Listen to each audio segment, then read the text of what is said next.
No, pero ¿Qué pará, hizo te con Nicolás? quiero preguntar, ¿pero qué dijiste? Agarró un caño y le empezó a pegar. Lo vi. Bueno, entonces... Lo vi, pero te La pregunto... educación no es de una persona educada. Yo soy una persona muy educada. Estás re caliente. Sí, pero no se lo puedo permitir. Porque trató muy mal al compañero que encabeza mi lista. Pero Romina, es difícil, digo, acá hablamos mucho, ¿no?, sobre los Sí. acuerdos, la convivencia, plantean, ¿no?, la Moncloa, todos quieren ser como, ¿viste?, los grandes promotores de un acuerdo. No se saludan. Pero es que Miriam, no el otro día corresponde, hablábamos que dijo... no le pidió disculpas a Nicolás después de haberle gritado en el debate internate, como hizo acá, pero ahora le gritó en una pantalla. Ahí se lo gritó al lado en el debate. Y el video ese es un video muy desagradable. Él tiene que pedirle disculpas.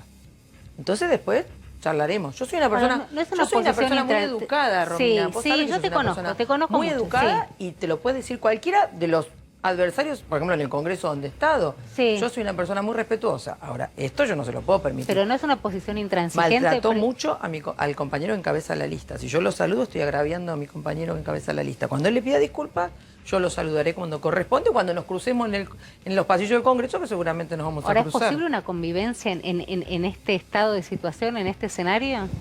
Bueno, mirá, nosotros hemos llevado nuestros planteos al Congreso y a todos los lugares donde corresponde, con total solidez y solvencia. No tenemos ningún problema. Cuando, por ejemplo, empezó la pandemia y nos citaron a la Casa Rosada, nosotros fuimos con el resto, llevamos nuestras propuestas.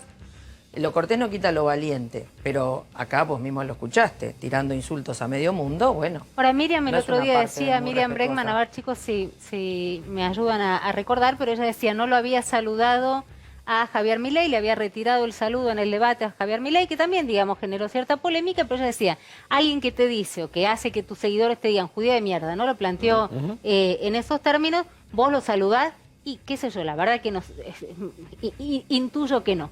Ahora, vos estás hablando de alguien que está en un estudio, pero te lo pregunto más allá del hecho de recién que acaba de pasar, que puede resultar incómodo, pero entiendo tu posición, pero estás hablando de alguien que agravió, vos decís, a un compañero, en el juego hizo, después si bueno, ahora no está José Luis y la verdad que no me parece mostrarlo, pero No, agarró aparte un es muy caño desagradable, no conviene. hizo como que le cacheteaba a Sí. digo, no es como intransigente la posición de decir, ¿por qué no hablamos? Pedirle disculpas, yo hasta que no que pida pida disculpas, no. y después charlaremos, porque cuando alguien tiene una actitud de tanto agravio, bueno, no hay mucho debate, pero acá mismo lo hemos escuchado, tirando internate para medio mundo, estúpido, idiota. Bueno, la verdad que no, para mí no es un modo.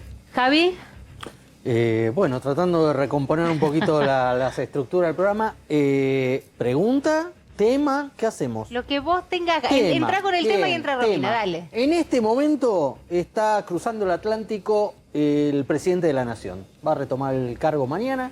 Y vamos a contar brevemente un poco un balance de lo que fue su visita, su viaje a Europa, cumbre de G20, cumbre de cambio climático. Pusimos dedito para arriba con el reunionismo, las bilaterales que tuvo con Kristalina Georgieva, aunque obviamente no hubo avances con el fondo, la bilateral con Merkel, Pedro Sánchez, Emmanuel Macron. Esas cosas suman, lo que vos decías, Romina, en el comienzo del programa. Es mejor sacarse fotos con líderes mundiales, aunque después no se traiga Sí, que la ningún acuerdo libretita firmado, escuchando... pero es mejor sí. eso que no con la libretita como Sí. parte de la campaña electoral.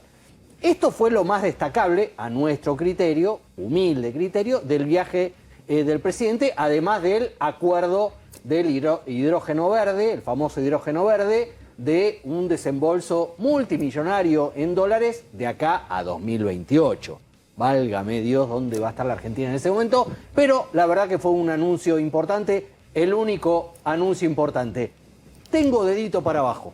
A ver, ¿qué pasa? Tengo deditos para abajo. Sí, no todo fue positivo, más bien hubo una parte que no fue muy positiva, las no reuniones. Ah, no, ¿te puedo decir algo? Sí. Eso es un toque mala leche, porque No, para nunca nada. estuvo... ¿Y cuándo estuvo? Pero le estás contando una reunión que nunca estuvo, ¿o sí?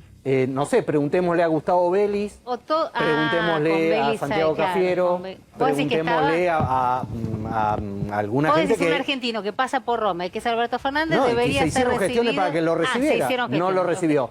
Y la fotito con Biden, que es una fotito bueno, de saludo, sí. no le dio ni 5, Nah. les digo, pero... Contá que no fue una bilateral, no fue un no fue pulazar, una no fue bilateral, nada. fue un Te lo saludo, encontré en el y pasillo Biden le dijo, muy interesante la reunión ayer, con Nacional, con el Papa Francisco. Así que, bueno, en el haber. Todo eso en el haber. Pero ahora, bueno, en campaña, Romina, digo, te pregunto, ¿vos crees que esto suma, esto resta, esto, digo, al argentino que está pensando en el próximo 14 y particularmente en el 15, ¿no? Porque muchos meten miedo respecto de lo que puede pasar el 15, sobre todo las experiencias que tenemos en este país. ¿Vos crees que te suma una gira, te la contaba Javi, líderes internacionales, G20, reunión del clima? Tuvo, digamos, hay más dedito para arriba, puede decir, que dedito... Ponele, sí, más o menos. Bueno, No, más o menos. ¿Puedo decir que suma?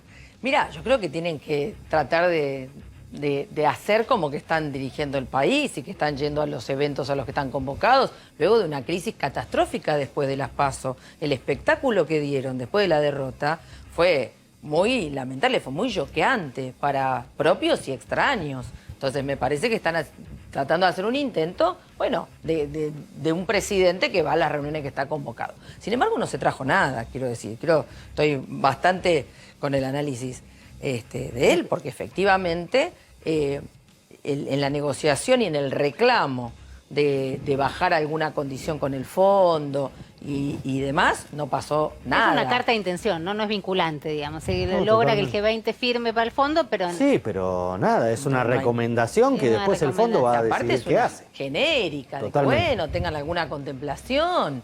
Entonces, no se trajo nada de las reuniones estas bilaterales. Me gustó mucho un tuit de Vanina Biasi, mi compañera del plenario de trabajadoras, que dijo, bueno, algunos llaman reunión bilateral a un tacle que le hizo en un pasillo a Biden, ¿no? Me pareció bastante ingenioso. Parece que no hay nada ahí y que el tema concreto que se está discutiendo, estuvieron 10 horas reunidos ayer Martín Guzmán con representantes del fondo. Yo no quiero saber qué han discutido 10 horas. ¿10 horas? ¿Qué le habrá preguntado? Bueno, hasta el ADN de la familia. ¿A qué parte de la Argentina representa, tal vez, no? Bueno, ¿Cuál es el discurso o el 10 horas. modelo? Y después cuando sacás en limpio, ¿qué es lo que se está reclamando? Una reforma impositiva, una reforma laboral, un ajuste más brutal. Entonces, Ahora, en ¿le crees a definitiva, Alberto, están a qué discutiendo Alberto eso. Fernández le crees? ¿Al que dice no nos vamos a arrodillar al fondo? ¿A Martín Guzmán que dice no va a ser el pago con el hambre del pueblo? ¿Vos le creés? Digo, porque es un discurso que podría ser un discurso tuyo también. Pero está claro que todo eso es para la tribuna, porque le están pagando al fondo con el hambre del pueblo. O sea, ayer mismo se pagó una cuota con los derechos especiales de giro, se vienen pagando una cifra millonaria este año y tenemos el 50% de la población prácticamente en algunas provincias bajo la línea de pobreza, 42 dice el índice oficial, pero es mucho mayor. Nosotros estamos recorriendo todas las barriadas, justamente el Frente Izquierda donde crece en las barriadas obreras, crece organizando a esos sectores que son las víctimas de esta política de ajuste. Entonces, Ahora, vos decís que hay, falso pero lo que decís no es que van a pagar, hay están pagando. votantes del frente de todo, digamos, el votante de Screy. Volvió Jairo. Bueno, el votante decepcionado del Frente de Todos, puede ser que una parte fugue, porque hoy arrancamos el programa diciendo los extremos, estuvo José Luis Esparte, está Romina, del PLA. Vos decís que hay una parte del votante lo veo más difícil el PRO, pero le voy a preguntar, digamos, pero de Cambiemos o del PRO, y particularmente del Frente de Todos, que mira y dice, ¿por qué no? Hoy son una opción, ayer no la eran. Sí, por supuesto. Efectivamente hay un nivel de desencanto con todos los que gobernaron, no solo con el Frente de Todos, con todos los que gobernaron antes, porque efectivamente también... Pero que la última elección pueden haber votado a Alberto y ahora van a buscar a la izquierda. Hay gente que también haya votado a Juntos y que también, porque no quería ¿A Juntos votar al también? peronismo, y entonces que también nos puede votar a Juntos nosotros. también? Sí, claro que sí. Un macrista votando a Porque más muchos el votos de PRO. Juntos no son macristas, es gente que por algún motivo tenía alguna oposición y que había votado en la idea de no votar a uno para votar al otro. Entonces, por supuesto, y lo explican muchos artículos que han salido este fin de semana, intentando frenar ese pasaje de votos. Ahora, ¿por qué? Y bueno, porque efectivamente el gobierno de los Fernández, de Kicillof, que dijo que venía a superar el ajuste que había dejado el macrismo, bueno, no solo no superó el ajuste del macrismo, y esto no es solo se puede escudar en la pandemia, porque la decisión de suspender la movilidad jubilatoria y de hacer otras medidas contrarias para la mayoría de la población fueron previas a la pandemia, lo denunciamos en su momento con rigor, ¿no? Romina, ¿cómo está la calle? Porque hoy tuvimos una importante movilización frente a Desarrollo Social.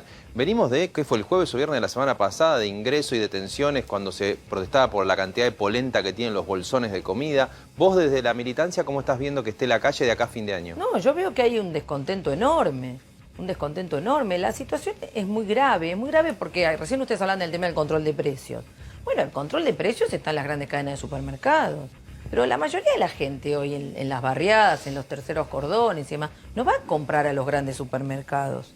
A lo sumo llega a algún chino cercano, pero después compra el almacén de barrio. Entonces, esas medidas, que además son insuficientes, son muy limitadas, bueno, a un amplio espectro de la población que en sus ingresos no le alcanzan, no le llegan de ninguna manera y tampoco han anunciado un montón de medidas. Digamos, yo me sonreía para no terminar de enojarme con el nuevo spot de Tolosa Paz, que dice, bueno, hemos escuchado a las urnas y ahora tomamos medidas. Bueno, acá se escuchó un bono a los jubilados que no apareció, un IFE que no apareció. Entonces, ponen un spot que dice, viva la ley de humedales, son ellos los que están frenando que se trate. Es realmente, digamos, una Ahora, hipocresía muy grande sí. está compleja la situación. La situación es grave, los salarios no alcanzan, las jubilaciones no alcanzan, y no solo en el conurbano, ¿eh? Yo ayer estuve en Bahía Blanca y estuve en Pringles, una localidad pequeña. Bueno, es un fenómeno el Frente de Izquierda. Un fenómeno, no paraba de llegar gente.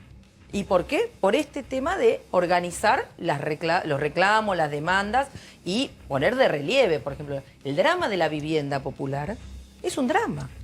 Anoche, sin ir más lejos, en La Matanza hubo una represión violentísima a una ocupación de tierras, porque la gente no tiene dónde vivir, pero violentísimo. Fue bajo la lluvia, obviamente sin orden judicial. A la noche bajo la lluvia no hay ningún orden judicial. Y hoy hubo una gran movilización. Ahora, ¿vos estás de acuerdo en esto que planteaba, bastante apocalíptico, digamos, en este sentido, más allá de que no es su tono, José Luis Espart, que creo que hablan de, uno habla de contención y otro de colapso en términos generales, ¿no? De la Argentina, de que ya colapsamos, de que no hay que esperar el estallido, digamos, que el estallido no es necesariamente la consecuencia del colapso, sino que vos podés colapsar primero y eventualmente después venir un estallido. Sí, la situación es muy grave. Yo creo que uno de los todos temas vamos a por los terminar cuales... comiendo de un tacho de basura, ¿no? Yo creo que uno de los temas por los cuales el Frente de Todos sigue teniendo un apoyo de sectores de la burguesía y de las patronales es que todavía esa capacidad de contención sigue teniendo un desarrollo. Las dirigencias sindicales que ustedes mencionaban, las burocracias sindicales siguen jugando un rol, el salario sigue en picada y sin embargo siguen jugando un rol para frenar esos reclamos. O sea, que eso es lo que dice tiene un Cairo límite. de la contención, digamos, Pero- que hay actores que contienen. Pero hasta ahora están conteniendo, o sea, efectivamente, si incluso no pusiéramos en marcha los comedores, porque hay que decir, desde el Polo Obrero, de otras organizaciones sociales, estamos, digamos, tratando de intervenir frente a un drama que la gente no tiene que comer, donde el Estado y los punteros, ni del peronismo, ni de otro grupo, responden a nada, porque muchos tienen sus comedores cerrados. Bueno, por eso también hay una situación de, digamos, de que la situación no estalla, porque aparte, ¿estallar para qué? Si estuviéramos ya en condiciones de plantear una alternativa de gobierno firme, bueno, nosotros estamos construyendo fuertemente eso y por eso además creemos que es muy importante reforzar el bloque de diputados, de legisladores y de concejales que por primera vez podemos ingresar en el conurbano bonaerense. Y le estamos diputando a Esper y compañía el tercer diputado. O sea, es mucho más interesante que entre Néstor Pitrola, además de Nicolás del Caño y yo, a que entre un tercer diputado de Esper que va, como él dijo, un plan económico para arrasar con todo tipo de derechos. Romina, contale a la gente que nos está viendo cómo sería un gobierno del Frente de Izquierda en la Argentina en un país capitalista como el nuestro. Bueno, mira, nosotros entendemos que para poder llegar al gobierno en estas condiciones, efectivamente tiene que haber una voluntad de cambiar integralmente cosas de fondo, ¿no? Y creemos que hay que hacer una reorganización de fondo de los recursos. Hay que empezar por temas muy elementales. Frenar la fuga de capitales, frenar el drenaje de recursos que se van y que no están para la población que los necesita, y frente a eso hay que tomar medidas de fondo. Hay que nacionalizar la banca, el comercio exterior, hay que abrir los libros de las grandes empresas para determinar cuáles son los verdaderos costos, porque si querés controlar el precio de los alimentos, tenés que determinar los verdaderos costos, Pero tenés no que tomar medidas de fondo. no deja de ser capitalista la Argentina, ¿sí? No, efectivamente no nos vamos a un sistema socialista. No obligadamente, pero obviamente nosotros somos socialistas. Entendemos que una salida integral de fondo, no solo para la Argentina, sino para toda América Latina y para el mundo entero, es una reorganización del sistema social. Ahora me parece que estamos lejos de eso en este momento, aunque la catástrofe cada vez coloca más en la realidad y arriba de la mesa la necesidad de una organización integral. Ahora, mira qué loco, ¿no? Están de acuerdo los dos con que la catástrofe pone sobre la Es mesa la un necesidad de una diagnóstico, reorganización. pero por eso son antisistema. Comparten el diagnóstico. Comparten el diagnóstico. El tratamiento que dan es totalmente supuesto. opuesto. Igual creo que Esper y Milei no son antisistemas, son la versión extrema del sistema actual, ojo. Quiero que me digas en un segundo, y ahora quiero escucharlo a Jairo con el tema de los medicamentos, porque ahí se metieron en un control que va a ser difícil, porque el poder que tienen, digo, el poder del lobby, el poder que tienen las farmacéuticas, la droguería, hay que ver si es el mismo que tienen los supermercadistas. Pero quiero que me contestes un ratito, si no es naif, cierta mirada, digamos, de la izquierda. Manuela fue la que había propuesto el salario mínimo de 100.000. De 100.000, ¿no? De estas propuestas tan románticas donde no debería haber ningún ateo. Cualquiera de los chicos le preguntamos, ¿quiere un salario mínimo de 100.000? Dale, ya. Ahora, ¿y después cómo? Con lo que dejen los laboratorios. Claro, hoy a la mañana en radio Roberto Feletti dijo vamos a hacer algo con el precio de los medicamentos, cualquier bien esencial hay que contener el precio y se empezó a discutir si se viene o no un congelamiento de precios de los medicamentos más populares. El número que está mirando el gobierno, entre otros, además de los aumentos de precios de los remedios que se venden por receta y también el mostrador libremente, es el de la facturación global de los laboratorios que mide el INDEC, que en el segundo trimestre de este año creció 75% respecto del mismo trimestre del año pasado. Y en ese contexto también el alza, obviamente, de los precios, en un contexto donde hoy hubo reuniones con el PAMI, que es el organismo que conduce Luana Wolnovich, y es el principal comprador de medicamentos, o sea, es el principal ente que tiene el Estado para operar sobre el mercado de medicamentos, puede bajarle precios, frenarle compras, operar como una empresa testigo. Y mañana va a haber reunión de Feletti con la ministra de Salud, Carla Bisotti, donde hay una economista también que monitorea los precios hace tiempo que se llama Sonia Tarragona. Y ahí va a empezar una discusión. ¿Pero cómo funcionaría, Jairo? Digo, bueno, una está en intervención discusión porque vos has tenido, cuando asumió Alberto Fernández, un momento donde los laboratorios se comprometieron y retrotrajeron precios y los congelaron por 3 meses. Un determinado número de medicamentos se congelan y se retrotraen los precios. Pero en el Ministerio de Salud no están de acuerdo con la idea de congelar precios. Atenti con ese dato porque vas a empezar a tener una discusión interna. ¿Salud acepta congelar precios o prefiere algún otro tipo de intervención? Primera discusión. Segunda discusión, lo que vos dijiste, esto que estamos viendo en la pantalla. Las principales empresas de laboratorios, unidas las nacionales, las que tienen apellido de remedio, Bagó, Ruemers y todas las demás, y las extranjeras, con Pfizer a la cabeza, que encabeza la Cámara de Laboratorios Extranjeros, más Cooperala, que son las cooperativas, emitieron este comunicado con esas dos líneas resaltadas. Resulta innecesario alterar las reglas de la libre competencia a través de mecanismos de congelamientos de precios. Hoy lo emitieron antes de que se anuncie nada, cuando solamente se dijo, vamos a ver qué hacemos, con una diferencia central, y con esto cierro. La gestión de Paula Español decía, nosotros con los medicamentos no nos metemos, se ocupa el Ministerio de Salud. Lo dijo por radio varias veces la ex secretaria de Comercio Interior. Roberto Feletti, un secretario de Comercio Interior con aspiraciones, ya dijo, intervengo en medicamentos. ¿Vos no decís que es un fusible anunciado que se está inmolando No, pero es un por la hombre que, causa? No, otra bien, vez, el juego de las diferencias. Paula Español decía, yo no soy macroeconomista, me ocupo del costo y de la competencia y de la producción. Cuando vos le preguntás a Feletti, te dice, yo me dedico a la macroeconomía. Y la macroeconomía no se atiende desde la Secretaría de Comercio Interior, pero ese es otro tema. Mañana, batalla interna en salud y externa con los laboratorios por el precio de los medicamentos. Te preguntábamos si no hay una mirada adolescente, idílica con la izquierda y con estos planteos que en algún momento se hizo respecto de, por ejemplo, el salario mínimo. Bueno, para nada. Es decir, son muy lindas las ideas, pero lo que te decía Javi, al momento de ponerlas en práctica... Para nada. En primer lugar, tenemos que partir de la base que la canasta básica, no ya la canasta familiar. Básica. Que la canasta familiar siempre fue, digamos, la línea de referencia de todos los salarios. Los gremios peleaban como base por la canasta familiar. Hoy parece un lema abandonado. Y la canasta familiar está muy por arriba de los 120.000 pesos. La canasta básica ronda los 70.000. ¿Cómo puede ser que se piense que puede funcionar una familia trabajadora, que puede funcionar incluso la economía, el consumo y demás, con salarios que están en la mitad de promedio? ¿Cómo se puede pensar que un jubilado puede llegar a fin de mes y está cobrando 25.000 Claro, pero ¿cómo lo llevas a 100.000? Bueno, entonces ¿entendés? el primer problema es que las grandes empresas sí pueden pagar esos salarios. Entonces abramos los libros, vemos cuáles son los costos, cuáles son los márgenes de ganancia que Feletti están, quiere intervenir que están en las habiendo. farmacéuticas y Romina en las Los libros, siempre fuimos partidarios de abrir los libros, porque ¿sabes lo que Pero pasa? estás hablando de la empresa privada. Las grandes empresas están pagando salarios muy por abajo de lo que pueden, y vos fijate que están con ritmos extenuantes y obteniendo la venia para reformas laborales empresa por empresa, porque unos quieren la reforma laboral por ley integral, digamos... Te van a y decir, otros sí, por pasen lugar adelante, de trabajo. ¿no? Y Jairo, fue le Alberto van a decir. Fernández a bendecir el convenio flexibilizador de Toyota. Toyota, ¿está pagando los salarios que puede pagar? No, no los puede pagar. Le van a ¿Y sabes cómo te das ¿Existe cuenta? la posibilidad de que le abran los libros? No, te pueden compartir los costos a la Secretaría de Comercio Interior. Pero, ¿sabes cómo se puede ver que salarios que estén por arriba de la inflación o que le empaten a la inflación se pueden pagar?